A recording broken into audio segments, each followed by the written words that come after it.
Три одиграни надпревари се по планот. Две победи, пораз од реално по квалитетната Хрватска и сега доаѓа финишот. Дали останува таргет Исланд и победа во тој меч или пак играме максимално и против Шпанија?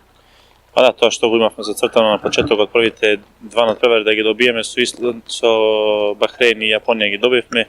Одигравме добри 50 минути против Хрватска. На крајот се распаднавме последните 10 минути и резултатот не е одлик на надпреварот, него одликува.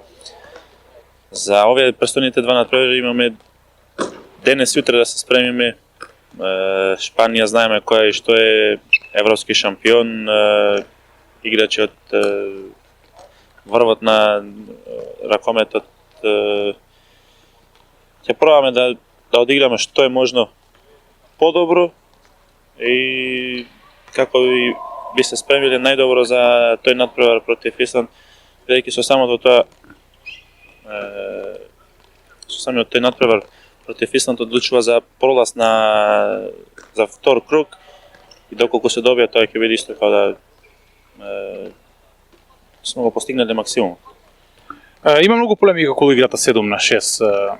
Како вие го анализирате надпреварот против Хрватска играјќи 7-6? Веројатно не е се за отфрлање, како што и не е се така добра. Па добро, грешките се составен дел од спортот и од животот. Направивме 2-3 грешки на 7-6, кои што не тие ги казнија, но во друг случај може да се деси да сплет на околности да не ги искористи противникот тие грешки. Се случи една одбрана директно од голман, дадоа гол лесен, кој што ретко се дешава таква работа. Имаме простор за напредок во таа игра и мислам дека на овие два надпревари ќе ги одиграме уште подобро. Покрај тоа што пак ќе кажам на вчерашниот надпревар добро игравме 7-6.